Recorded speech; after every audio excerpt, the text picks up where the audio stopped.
All right. Go ahead. Okay. Hi, good evening. I'm Robert Girardi, the speaker tonight at the Milwaukee Civil War Roundtable meeting here in the beautiful Wisconsin Club. And I'm also a Civil War author, and I have several of my books with me. This is The Civil War Generals, Comrades, Peers, Rivals in Their Own Words. And this is a book of quotations about what Civil War generals wrote and said about each other. So it's a good look at who these people really were and what they thought about each other. This is another one of my books, Gettysburg in Art and Artifacts, featuring the artwork of world-famous historical artist Keith Rocco. But it's an overview of the Battle of Gettysburg, but concentrating with vignettes on some of the personal stories of the people and the civilians that were engaged in the conflict, and illustrated with many of the artifacts that are in the Gettysburg Museum. And lastly, Campaigning with Uncle Billy, the soldier's name for William T. Sherman. This is the Civil War memoirs of Lyman Whitney, a soldier in the 34th Illinois Volunteer Infantry, and it's a very detailed view of military campaigning by a soldier in the ranks. So I hope you have a chance to pick them up. You can look me up online on Amazon, Robert Girardi, or my website, robertgirardi.com. For our February speaker, we welcome back Robert Girardi, Rob. He is presented here in the Kenosha Civil War Museum, I'll say many times, many occasions. He's the past president of the Chicago Roundtable. He was VP at Salt Creek Roundtable. He got the Chicago's Nevins Freeman Award several years ago, 4 years ago. I guess it's 5 now. He got our Iron Brigade Association Award. He's well versed in numerous aspects of the Civil War. He will be speaking tonight on Gouvmeur K. Warren's last battle, the General and the Historians. Rob? Thank you. Thank you so much for having me back. It's always a pleasure to come here, look out the window and see that great monument and be in this room with friends and family. Tonight we're going to have a look at not just a Civil War general, but at historians and the way they treat history, and hopefully we'll learn that we know something we don't know, or that we don't know something we think we do. Gouverneur Kemble Warren is one of the most misunderstood and unappreciated senior commanders of the Civil War, especially in the Army of the Potomac. During the course of the war, he rose in rank from lieutenant colonel to major general of volunteers. And he played a vital role in the planning and fighting of every major battle of the Army of the Potomac from Chancellorsville through the end of the war. Warren led the 2nd Corps after Gettysburg until March of 1864, after which he commanded the 5th Corps for the next 14 months, making him one of the longest tenured Corps commanders of the Civil War. He fought in every battle of the Overland Campaign and at Petersburg, and he was successful in most of these battles until the Battle of Five Forks on April 1st, 1865, when he was summarily relieved of command by Philip H. Sheridan, who accused Warren of dilatoriness in action and reluctance to fight. In other words, cowardice. Sheridan removed Warren from command on the battlefield. That had not happened to any other officer, especially not at that level of command. Prior to that, every commander under whom Warren served held him in high regard. 2, U.S. Grant and Philip H. Sheridan are the two who removed him from command, destroyed his career, and then successfully tarnished his reputation in the history books. Warren was born on January 8, 1830 in Cold Spring, New York, across the Hudson River from West Point. Warren attended the U.S. Military Academy and graduated 2nd in the class of 1850 and was appointed to the Corps of Engineers. He served with distinction in that capacity until the outbreak of the Civil War. In those 10 years before the war, Warren exhibited many of the traits he's best known for: dedication to duty, tireless effort, ingenuity, self-reliance, and precision in everything that he did. He showed a great capacity for independent operations, and he led 3 exploratory missions into the previously uncharted Dakota territories, creating a map that filled in many of the gaps and was regarded as the most precise and up-to-date map at the time. He also amassed a huge collection of artifacts, both geological and natural fossils and Indian artifacts, which are housed in the Smithsonian Institution, a great collection. If anybody knows one thing about Gouverneur Kemble Warren, they know his reputation as being the savior of Little Round Top on July 2nd of 1863, the second day of the battle. Warren, as chief engineer for Meade's Army of the Potomac, was sent on a reconnaissance of the Union lines after Dan Sickles moved the 3rd Corps. Warren realized the importance of Little Round Top and also that it was unstaffed by Army personnel except the signal crew. On his own responsibility, he directed troops that were marching in the support of Dan Sickles to the summit of Little Round Top and even helped manhandle some cannons to the top of the Little Knoll. If anybody knows 2 things about Warren, they know that he was relieved of command at the Battle of Five Forks by Phil Sheridan on April 1st, 1865. And if anybody knows 3 things about Warren, they know that he spent the rest of his life seeking justice for this wrongful act on the part of Sheridan, and won. Warren spent the next 14 years seeking justice in a court of inquiry that was wrongfully denied him by General and later President U.S. Grant. Warren was trying to restore the reputation he thought had been tarnished by Sheridan's allegations. The court of inquiry would ultimately clear him of any wrongdoing, but it was not made public until after the general was dead. Although he knew the findings, they were made public subsequent to his death. Most of everything else that we know about Warren is either flawed or outright wrong. A recent book delves into the intricacies of the Court of Inquiry and painstakingly goes through it. But few of us are aware that Sheridan and Grant were both wrong and unlawfully removed Warren and unlawfully blocked his quest for justice. Warren doesn't need redemption for his actions during the battles of the White Oak Road and Five Forks. But sadly, because of the efforts of the men who destroyed his reputation, he does need redemption in the history books. Much of what we know, but historically, the chief critics of Warren were Ulysses S. Grant and Philip H. Sheridan. Now, who here would want to be remembered by the people who destroyed them? I would much rather have you be introduced as I was here tonight than by my ex-wife. You might have heard something else. I don't know too many people who would want to be remembered by their enemies. Grant blocked Warren's attempts for the Court of Inquiry, and then in order to justify his actions, Grant, Sheridan, and their cronies smeared Warren's reputation in their memoirs and in the history books, recreating the general in their image of him. They painted the portrait that we know of a subordinate who, despite his many talents, could not be depended upon in an emergency because of his fatal character flaws. Some of Grant's cronies were also the writers of the history books. Adam Bandeau, Charles Dana, and James Harrison Wilson went out of their way to distort, misrepresent, or outright invent tales about Warren to justify what happened to him.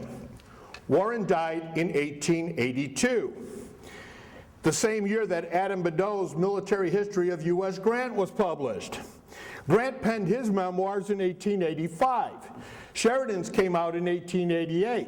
And James Harrison Wilson's contribution came in 1912, after everybody else he wrote about was dead. It's nice to be the last man standing. Thus, Warren was not able to refute or challenge any of these allegations that were made about him because he was conveniently dead. Many of the early histories of the war depended on the writing of the men whom I've named, especially Grant, whose memoirs, until recently, have been accepted at face value and with very little challenge. U.S. Grant would write, Warren was a man of fine intelligence, great earnestness, quick perception, and could make his dispositions as quickly as any officer under difficulties where he was forced to act.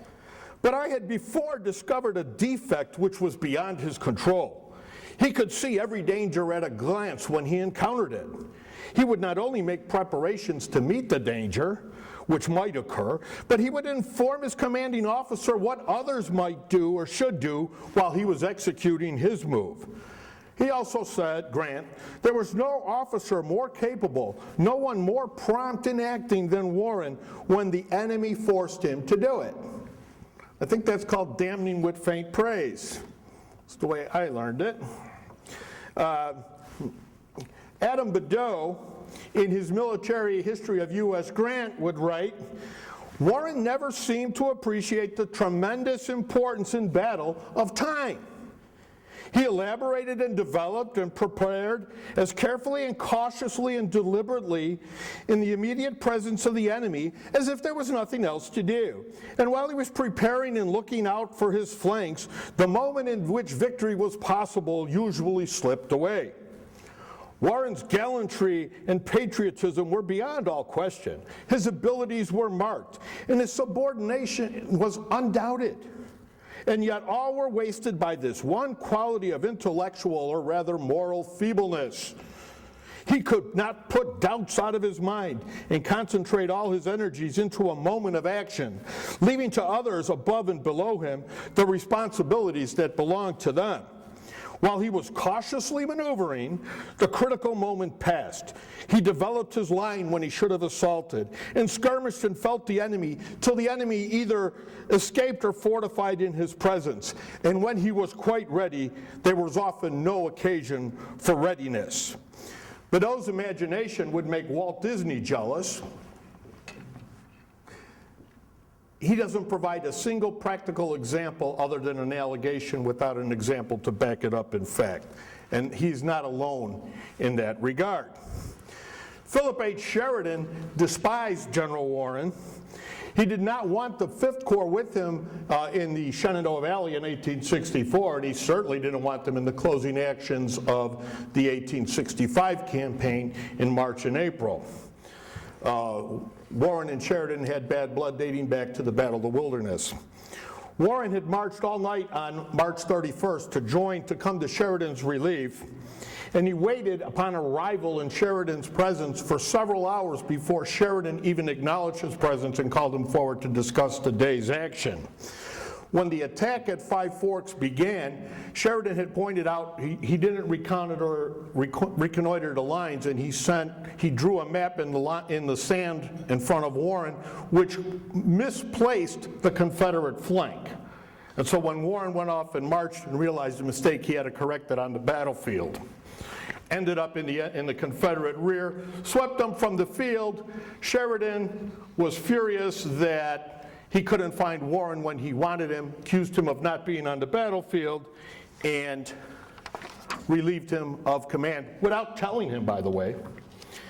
Despite the victory, Warren removed Sheridan, claiming he was a coward. General Warren did not exert himself to get his corps up as rapidly as he might have done, and his manner gave me the impression that he wished the sun to go down before dispositions for the attack could be completed. It is understood to have been because of General Warren's tardiness or to refuse to obey orders by charging the rebel lines. I have not a doubt that his removal was right and proper, and that's from Sylvanus Cadwallader, a newspaper man who was no friend of General Warren. Warren's removal came as a shock to the whole army on both sides. In August of 1863, in a letter home to his wife, Emily, he wrote, "So many people have spoken well of me that I think it is about time I died and closed my military career. If I could just be killed in a great victorious battle in which I took part, I might have a biography. If I live too long, I am afraid I will be found out to not be such a general." Well, Warren actually has 3 biographies in print and one that may be in print if I ever do my homework. The first one pictured up there is the classic. Emerson Taylor was commissioned by Warren's daughter to write a military history of the general, and he goes out of his way to make Warren look like a flower child with no flaws at all, and he goes a little bit too far. The middle book that's pictured there concentrates mostly on the removal in the court of inquiry, and some of these standard mistakes about Warren are repeated. The last one is the bane of anybody that wants a fair biography. It's the only scholarly biography in print right now by David Jordan, called "Happiness is Not My Companion." And Jordan goes too far in his characterizations of Warren. In his introduction, he asks the question, who was Gouverneur K. Warren? And then he says, it sounds like a name you should recognize. But he says that Warren is a talented, tragic figure, a manic depressive who was a querulous subordinate and who, after fighting for justice for 17 years, died of a broken heart. The title of his book, "Happiness is Not My Companion," is a quote from one of General Warren's letters to his wife, Emily. In the letter, Warren is writing that happiness is not his companion, not because he's crying in his tent because things aren't going his way, but because he's away from his lady love and he would rather be with her than with a bunch of smelly, stinky soldiers. But Jordan picks this title because it fits into his characterization of the general. Now, he could have chosen another quote from Warren's letters to his wife, Emily, "I aspire to be a soldier." Now, wouldn't that be a great title for a book on a Civil War general? That quote, that line, is in the same letter. It's just a few lines down from "Happiness is Not My Companion." Jordan uses the evidence of his investigation into Warren's life selectively. Instead of letting the evidence drive his investigation to his conclusions, he starts with his conclusion and cherry picks the evidence to support it. It's the difference between a lawyer and a detective. Many historians usually rely on Jordan's assessment of Warren as being correct. But in his introduction to his book, Jordan states that others who look at Warren might come to a different conclusion about him. He was right. Most of the cliches about Warren appear in the works by today's top historians, and I think a number of them have spoken here. I believe that these historians are predisposed to judge Warren in a negative light because they've been trained and conditioned to do so. They accept what they have read without bothering to check the facts or the fiction behind the conclusions. Thus, their predisposed notions and they colored their own conclusions to fit into that model. This is called profiling in police work. Many of them don't even realize that that's what they're doing. Consider how Warren is introduced in all the different books that you've read where he's being brought into the foreground. Usually you get the standard paragraph about his background, born in Cold Spring, went to West Point, class of 1850, blah, blah, blah. Then you hear about his early service, they give you a physical description, and they tell you how bright and brilliant and capable he is. But, and it's a very big but, we get the disclaimer. Warren was cautious. He was argumentative. He preached to his superiors. He was too independent, and he was slow. These are his fatal flaws. He's then described in action, usually succeeding. He gets only watered-down credit for his successes, and he gets blamed for failures that are not of his making. Those who present the arguments often fail to explain why Warren was retained in command, in Corps command, for 2 years if he was such a troublesome subordinate. Why would you keep somebody like that in a position of responsibility if they're undependable, or if they're so problematic that their good qualities are overweight? He certainly performed as well, if not better, than any of the other Corps commanders. Surely if he was so troublesome, he should have been removed anywhere along the way, from Gettysburg all the way up to Five Forks. But since he's branded as a cautious, troublesome subordinate, we always try to fit him into that mold, despite the logical objections that the facts present. but modern historians consider to recycle the same criticisms. Glenn LaFantasy, in his book, writes, "In the high command, Warren's fellow officers respected his ability as an engineer, but disliked his arrogance and insolence. Warren's temper was legendary, but Warren was a true believer, which worked a great deal in his favor. His patriotic ardor was pure and undiluted."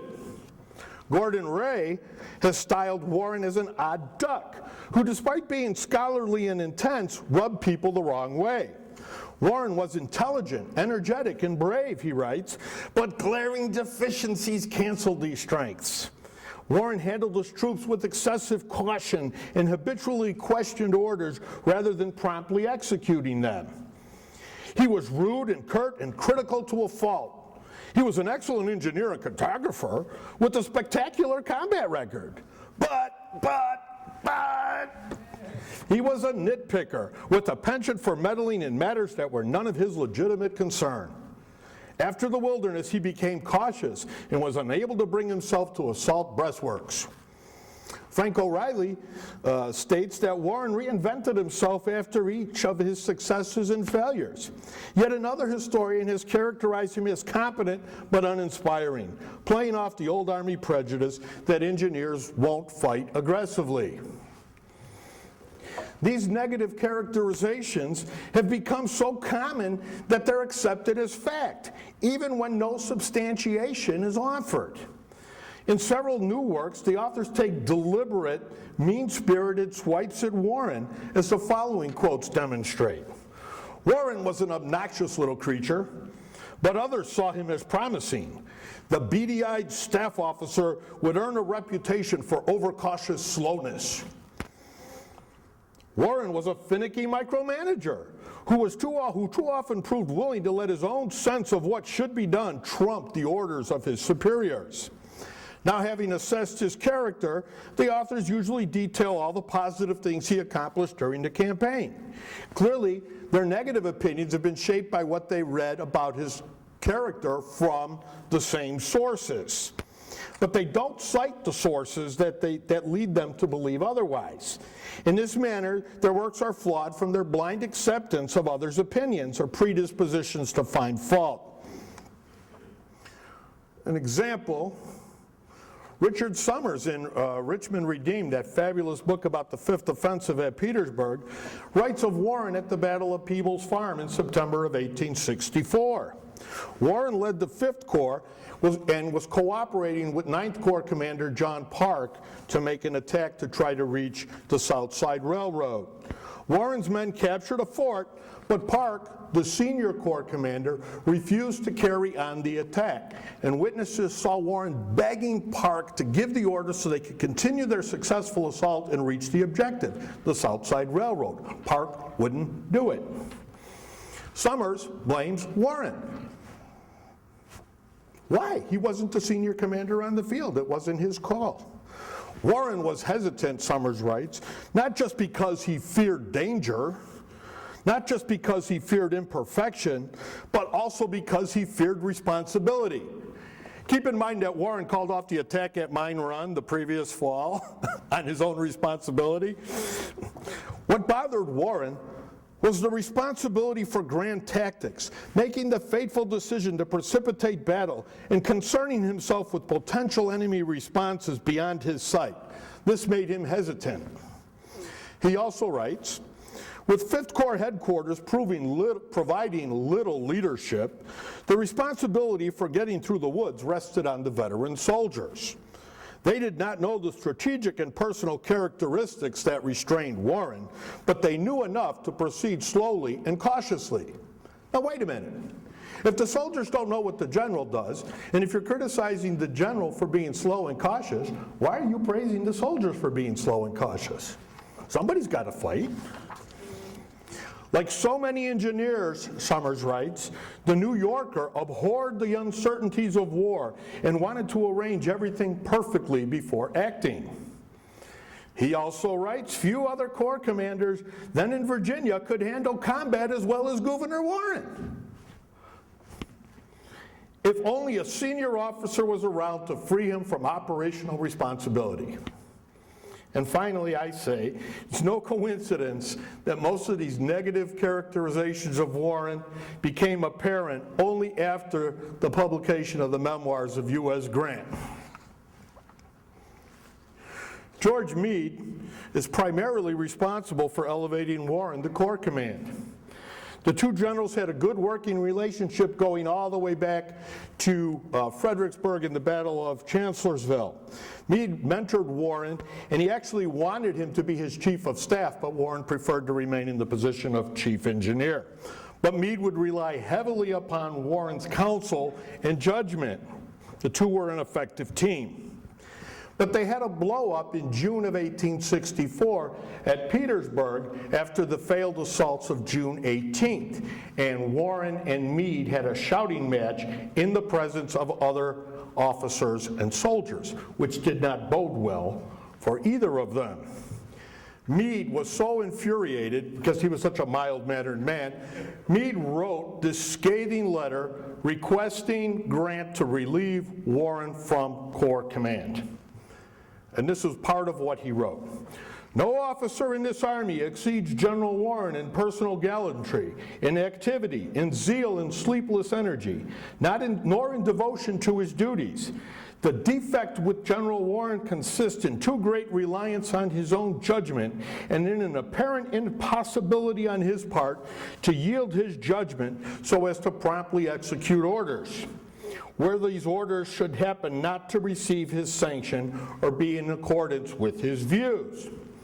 Now the letter goes on like that. Meade never sent the letter. He reconsidered it, stuck it in his pocket. The original letter is in Meade's papers in the Pennsylvania Historical Society in Philadelphia.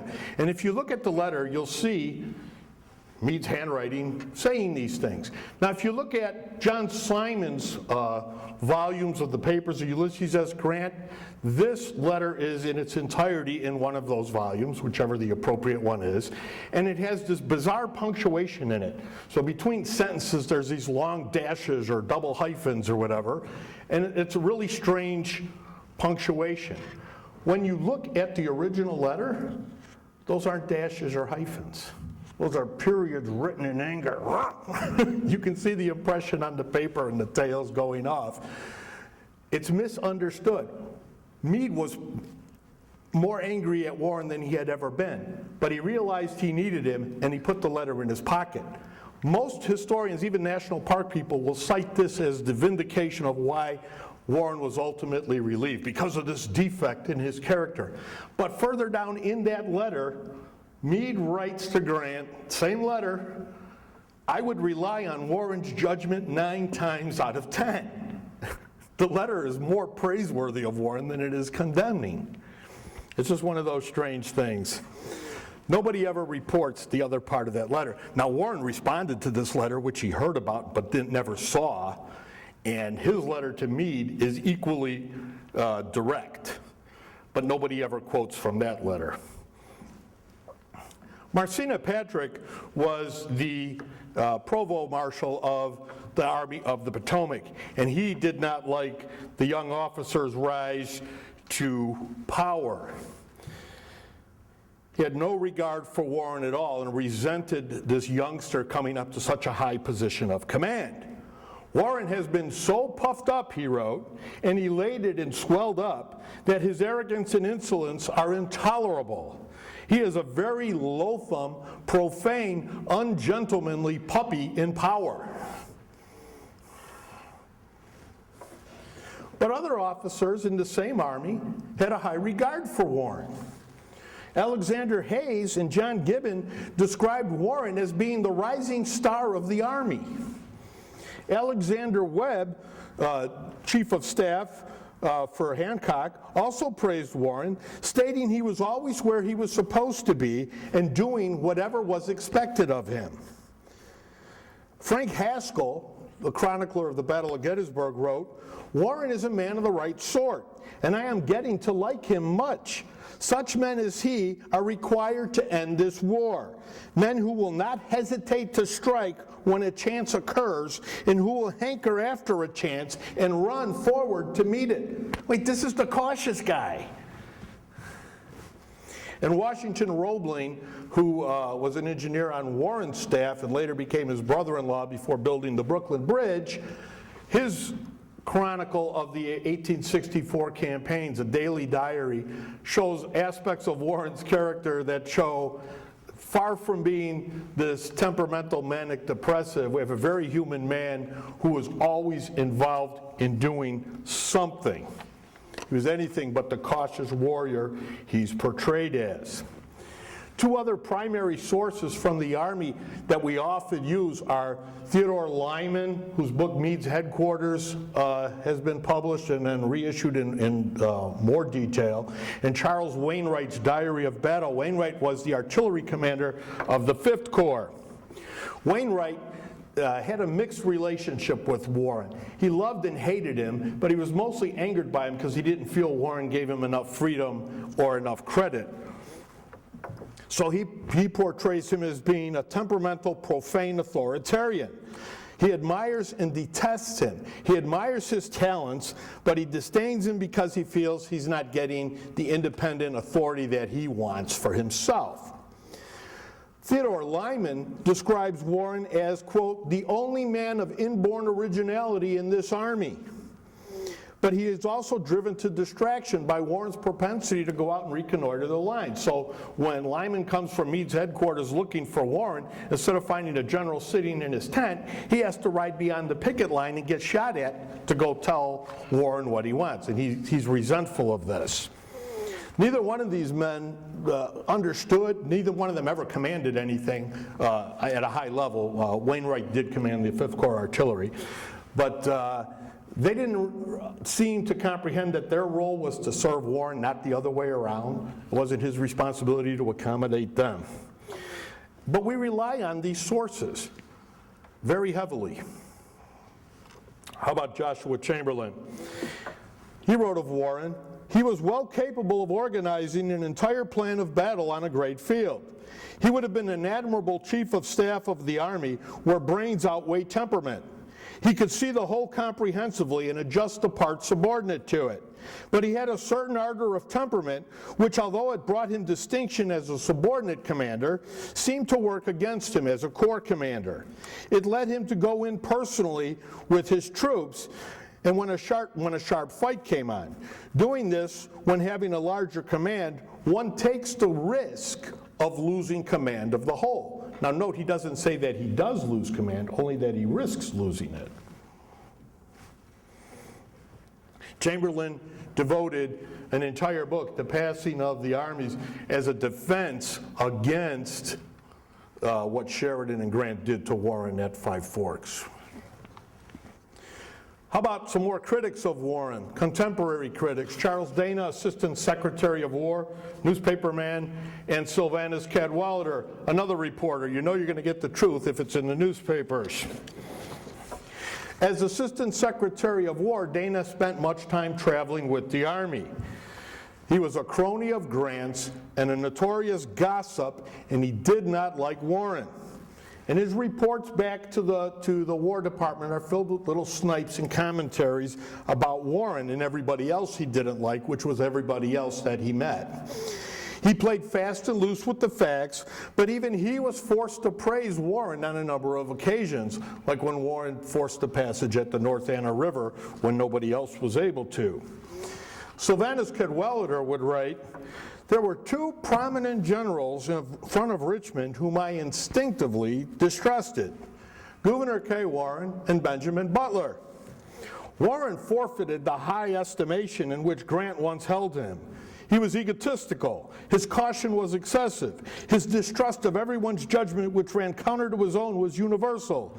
He lacked many qualities of a great commander. But again, there's no examples of either the great qualities or the negative assessments. So, who is this guy? Is he this overcautious, excessive, troublesome, querulous, profane subordinate? Or is he this highly talented, most original man in the Army? Well, I guess it depends on who you talk to. In June of 1861, at the Battle of Big Bethel, Lieutenant Colonel Warren kept his cool under fire. He organized a rear guard, and he successfully carried off the dead and wounded from the battlefield. At the Battle of Gaines's Mill, during the 7 days, his demi-brigade fought tenaciously all day long until Hood drove Porter away at the end of the day. At Second Bull Run, Warren threw his 2 regiments in front of Longstreet's assault, losing 75% of his men, but buying enough time for John Pope to reestablish a line and conduct an orderly withdrawal from the field. At Fredericksburg, Warren organized the rear guard after the debacle on February 13th, and he held off the Confederate rear guard until every man had crossed over the pontoon boats. Warren was the last man to cross. At Chancellorsville, Warren acted as Joe Hooker's chief of staff, his eyes and his ears, and some would argue his brains. And he was sent to see that Hooker's plans were effectively administered to the other generals. So he went to Fredericksburg and urged Sedgwick to make that attack in Mary's Heights and at Salem Church. He then organized the rear guard and built the defensive fortifications that protected the army as it withdrew back across the river. We already heard some of his exploits at Gettysburg. Afterwards, as temporary commander of the 2nd Corps in August of 1863, he defeated A.P. Hill at Bristow Station and Jeb Stuart at Auburn on the same day, unsupported by any of the other units in the Army of the Potomac who were rapidly making a retreat.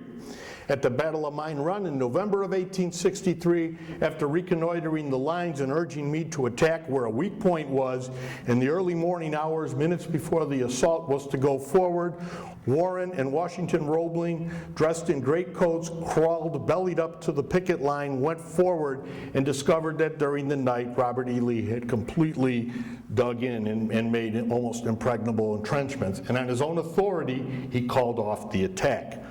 Meade was furious when he found out, and after venting, went to look at the lines with Warren and said, "You did the right thing." And Meade took the political hit for Warren's action. After that, and if Meade was pissed, why would he create a spot for Warren and name him to command the 5th Corps in the reorganization of the Army of the Potomac that would open the 1864 campaigns? With 3 corps in the Army of the Potomac, 2 corps commanders were removed so that Warren could get a spot. If this guy was so bad, why would you do that for him? Warren led the 5th Corps until the Battle of Five Forks.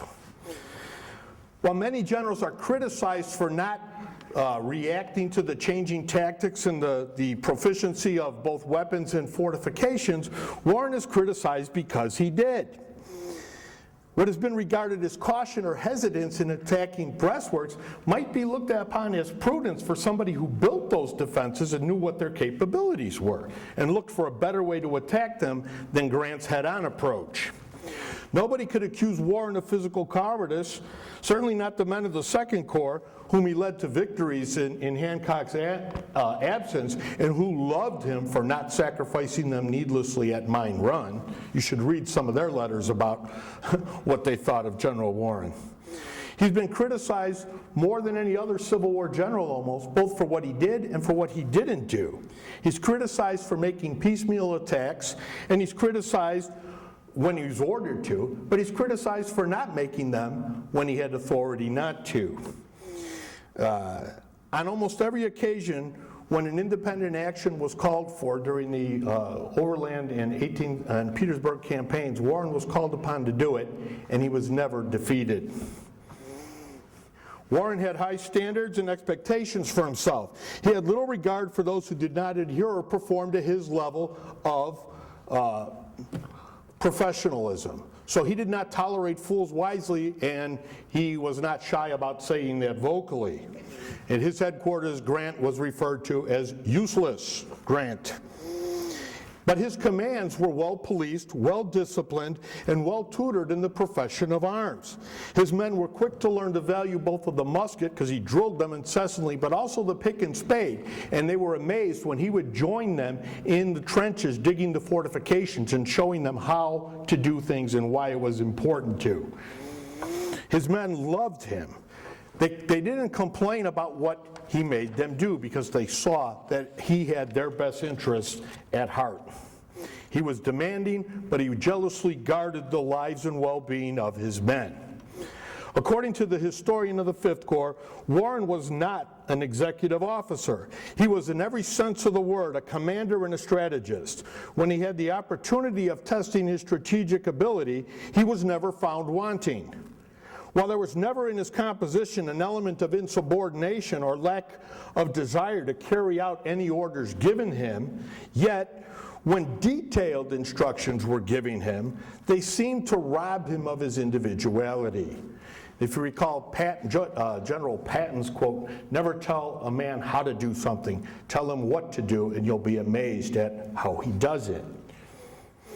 After his success, unexpected, permanent success and lodgment on the Weldon Railroad in August of 1864, Warren wrote home, "Grant has spoken very kindly of my past services and efforts, but thought I was too self-reliant in executing my duties and did not stoutly obey orders and cooperate in his plans closely enough."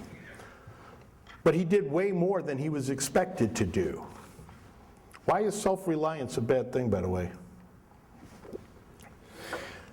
Warren's also castigated for being a preacher, for telling his generals what they should do by talking to his commanders and trying to force them to his way of thinking, overstepping his authority, questioning or changing orders if he's the only one who knows how to do something right, usually. Yet in his opinions were always sought out by his commanders. As an Army commander, you need your Corps commanders to know your plans and seek out their advice and counsel. These are the guys who are going to do what you're telling them to do. And Warren, in his entire career, his commanding officers, from pre-war through Grant taking over the Army of the Potomac, always met with him and asked him his opinion. So if that's your experience, why would you think it wrong to volunteer it when you know that your commander expects that from you? I think we look at these things without understanding what we're seeing. This is the litany prior to Grant and Sheridan of all the men under whom Warren served, starting with then Secretary of War Jefferson Davis. Both before and during the war, Warren served under these men, and he had no problem with any of them. Most of them, especially Secretary of War Jefferson Davis, William Harney, Andrew Humphreys, and Colonel Abram Duryea, depended heavily on his opinions and welcomed his suggestions and let him operate with little or no supervision. Ben Butler praised him for his conduct at Big Bethel. John Dix, at command of Baltimore, took up Warren's recommendations to rebuild and fortify Fort Federal Hill overlooking Baltimore Harbor. McClellan, Sykes, and Porter praised Warren for his battlefield conduct on the peninsula during the 7 days and the Bull Run campaign.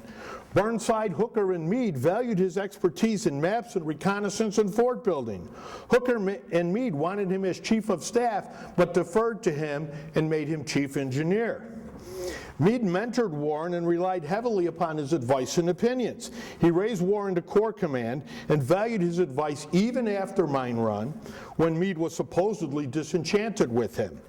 Instead, Meade followed Warren's recommendations in the reorganization of the Army of the Potomac and made him one of his 3 Corps commanders.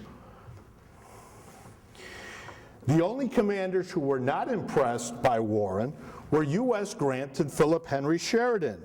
These were the 2 men who removed him from command and destroyed his reputation.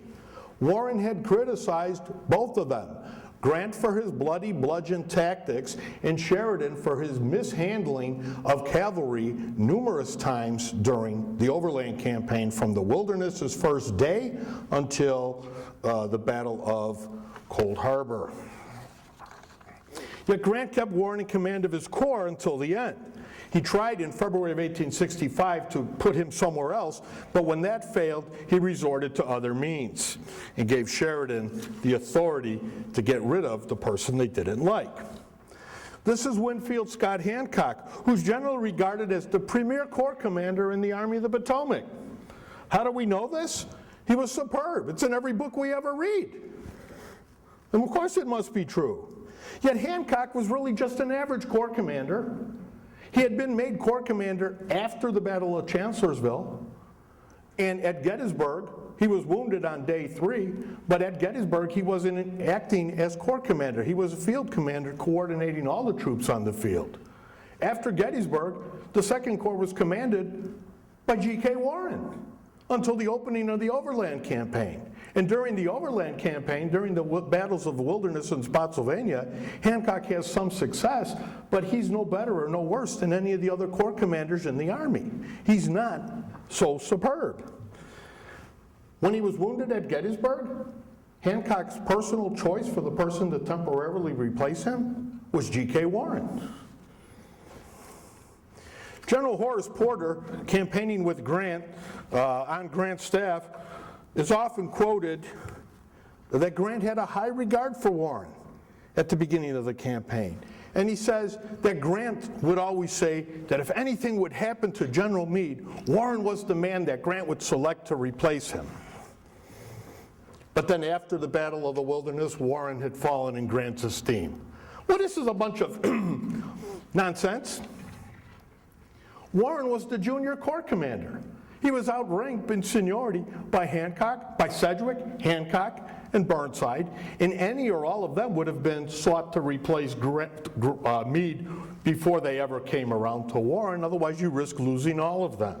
So it's just one of the many myths that get perpetuated and accepted without looking at them and seeing if they make any sense. During the Wilderness Campaign, the 5th Corps led the advance, and it was forced to stop against Warren's better judgment in the middle of the Wilderness, repeating the mistake that Hooker made the year before. Philip H. Sheridan's hand-picked Grant crony, James Harrison Wilson, first time in command of a division of cavalry, failed to reconnoiter the roads that Confederate troops appeared on in the early morning hours of the opening day of the battle. And when Warren reported this to headquarters, he was ordered by Grant to pitch in without regard for dispositions. Who here's been to the Wilderness? Okay, you know that terrain. Walk through some trees and see how much you like it in organized battle lines a couple of miles long when you get your whole corps deployed. Warren tried to shake out his command in this terrain, but he was also supposed to be supported by Sedgwick coming up on his flank. All of Warren's division commanders begged him not to fight because they weren't ready, it wasn't going to be done. But Warren tried to forestall the attack, was ordered to do it, and so he did. And he sent his divisions in without regard for dispositions, even though he tried to regard his dispositions and make the best show that he could. Of course, with predictable results. This is Saunders Field. By the time Warren was able to get his command in battle line formation in advance, and Charles Griffin's division attacked across Saunders Field, as pictured here, the Confederates were entrenching in the woods at the low end of this field, and they were slaughtering Griffin's men as they came across. The terrain in Saunders Field is uneven, it's split by a road, and the division on the other side was just as disorganized as was Griffin's. 2 of Warren's divisions were bloodied up with no good result.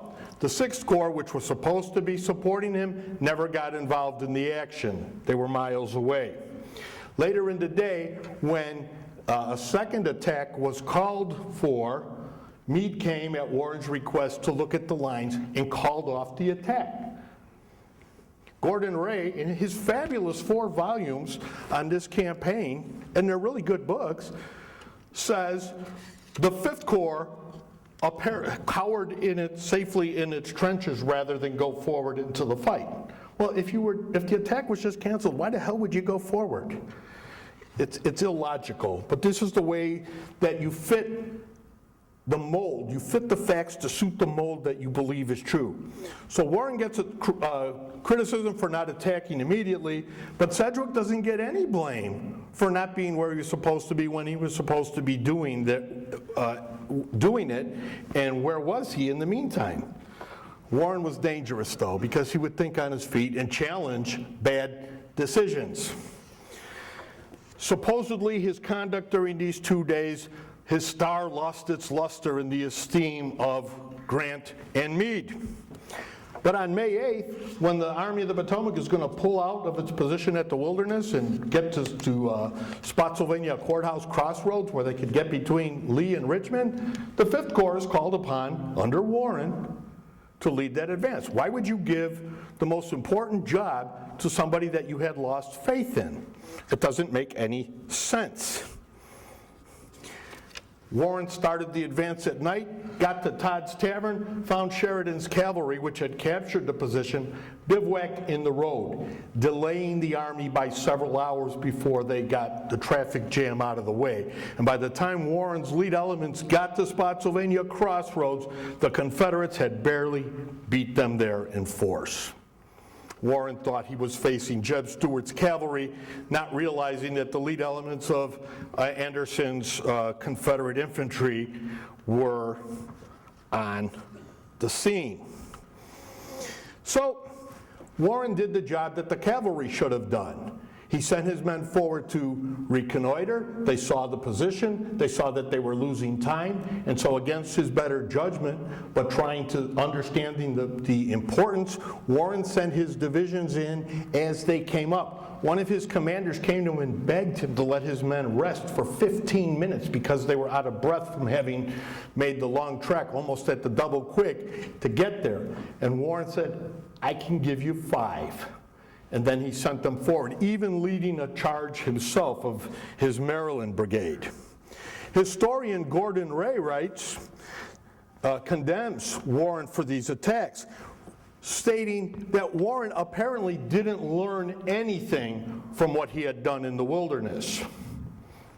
So he's castigated for not succeeding when he makes disjointed attacks under orders, and he's castigated for making disjointed attacks in response to the emergency situation. He can't win no matter what he does. You think he was President of the United States. At the Wilderness, James Harrison Wilson, pictured here, is the artisan who crafted one of the most widely repeated and most fallacious stories about Warren that we repeat and that National Park historians will tell you when you walk the battlefield with them. Wilson was a classmate of Warren's at West Point class of 1850, but the two were never friends or confidants. And during the opening stages of the Wilderness Campaign, it was Wilson's mismanagement of his cavalry that allowed the Confederates to appear where no Confederate should have ought to been. But in his memoirs written in 1912, Wilson states that during the opening stages at Spotsylvania, Meade gave Warren orders to cooperate with General Sedgwick.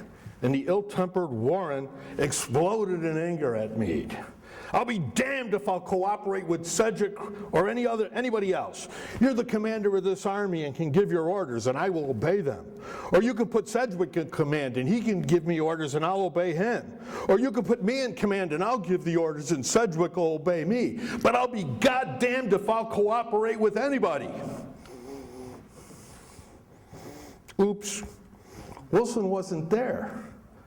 Grant had given Meade the orders to let Sheridan go out and do what he said and go whip Bobby Lee or get whipped. The cavalry wasn't there. Wilson wasn't there. But all the people who were there that we rely on, people we know that were there, that were still alive, Grant, Meade, Andrew Humphreys, Washington Roebling, Theodore Lyman, Charles Wainwright, Horace Porter, Charles Dana, not one of these men ever wrote or said anything about this. In Meade's papers and in Humphrey's papers in Philadelphia, it doesn't exist. Why? It never happened. But 50 years after the fact, when everybody is dead and can't refute it, Wilson can say whatever he wants to say. Another misconception, the assaults at Spotsylvania on May 12th. Meade writes to Grant during early morning, Warren's 5th Corps attacks, gets repulsed at Laurel Hill. They'd been fighting there for 3 days and they've been getting repulsed on every effort. And the troops are even refusing to go forward. I'll make up, read some of the Iron Brigade stuff about this. They will go forward and immediately go to ground. Warren is ordered to make an attack. He does. He's ordered to make a second attack. He does. He writes Meade, "This is senseless. You have to allow me to take care of the artillery on my flanks, and then maybe we have a chance." Meade tells Grant, Warren seems reluctant to go forward, and Grant tells Meade, then relieve him if he doesn't. Meantime, Warren attacks again and is repulsed again. Gordon Ray writes that Warren is temporarily removed from Corps Command because Andrew Humphreys takes 2 of his divisions to go reinforce the attacks at the Muleshoe. Except, before the order for the attack was given, Grant wrote to Meade that if Warren's attack fails, have Humphreys take some divisions to go reinforce Hancock elsewhere on the field. So there's no lackluster performance going on. Ray will write that Warren is trying to restore the luster to his star by ordering these attacks and doing this, but that's totally out of his character.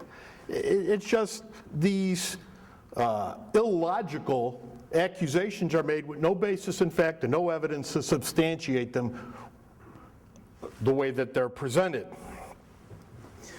So, look at this man during the rest of the campaign. In August, he attacks the Weldon Railroad. He's ordered to go break the railroad. Instead, he makes a permanent lodgment on the railroad and builds a fort, way more than Grant intended, but which Grant was more than happy that he did. In 3 days of fighting, Warren beats off the Confederate attacks, the furious Confederate attacks that are being mounted to drive him off of Robert E. Lee's lifeline. Grant is very sparing in his praise of Warren. He did more than was expected, but Grant wanted to know why he didn't do even more. Historian Earl Hess has written that Warren has never gotten the credit that he deserved for his success at the Weldon Railroad. All through the Petersburg campaign, this would be repeated. Warren would be given difficult tasks, go forward and either succeed or fail along with everybody else, but no better or worse than them, but he's the only one that gets castigated for it. There's 2 other points about him which are commonly repeated, and both of them are wrong. One, put forth by David Jordan, is that Warren is a manic depressive. His aversion to needless sacrifice he saw all around him is well documented. There's no doubt that he was disgusted and demoralized at time, as his letters indicate. Washington Roebling would write to his future wife, Emily Warren, that the general has a big disgust on today. Warren was disgusted and frustrated. That's not the same thing as being depressed. Roebling writes of Warren during the boredom of the siege of Petersburg, and instead of sulking in his tent and not doing anything, he's holding military funerals for the unexploded shells that land all around his headquarters. He builds a fly trap, like a mouse trap, that every general in the Army comes by to play with to see this thing. He stays up into the early morning hours with Roebling and Theodore Lyman looking at microscopic organisms and calculating current and where you land the boat on the other side of the river, doing all these algebraic equations and things. These are not the actions of somebody that's suffering from depression. It's also widely reported that after all of his trials and tribulations that he died of a broken heart. Well, that's more nonsense. Warren died of a combination of diabetes and liver disease. He was always in fragile health. He contracted the diabetes during the war, and he often went days on end with little or no sleep and an unsteady diet. This affected his health as well as his temperament. Lack of sleep and exposure and constant stress are debilitating and lead to these chronic diseases which ultimately got the better of him. He was probably more a victim of stress than anything else. But perhaps the best judgment comes from his enemies, the men he met on the battlefield. Confederate Captain Gordon McCabe recalled that we had the honor to meet the 5th Army Corps under Warren on many a hard-fought field, and we recognized that whenever we tackled that corps, that we had our work cut out for us, and that its leader was a most daring and stubborn antagonist. And Warren embarrassed each and every one of these officers on different battlefields where he encountered them. And here's the marble man, Robert E. Lee. He's supposed to be, he's revered for his patience and his even-temperedness and his fair play.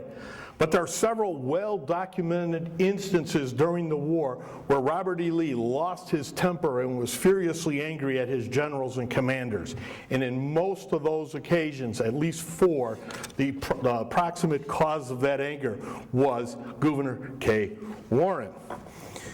Several of these instances at Bristow Station, when A.P. Hill made an ill-advised attack and Warren bloodied his nose in the railroad cut alongside the tracks at Bristow Station. At the North Anna River, where A.P. Hill again attacked and was repulsed bloodily, and Robert E. Lee admonished Hill again, why don't you put in all your men in these battles? Why are you allowing them to do this?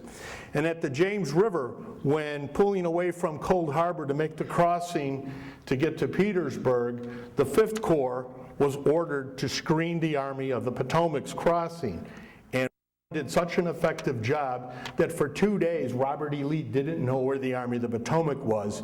And if you read E.P. Alexander's writings, Lee is furious, wanting to know where that army is and why. But Warren's effective screen blocked the intelligence that Lee needed to know where the army was. We already talked about the Weldon Railroad, where what was supposed to be a raid turned into a permanent lodgment, making supply of Petersburg difficult. And at the Battle of the White Oak Road on March 31st, Robert E. Lee personally staged a trap that was supposed to catch the 5th Corps off guard, and initially succeeded, but Warren ended up seizing the White Oak Road, and then later had to surrender his gains to go save Phil Sheridan at Dinwiddie Courthouse prior to his own demise. And this is Henry Heath, Confederate, who at a banquet with a bunch of prominent Civil War generals, both Union and Confederate, said, I always classed Warren as among the best of the general officers in the Army of the Potomac. And I agree with him. Thank you.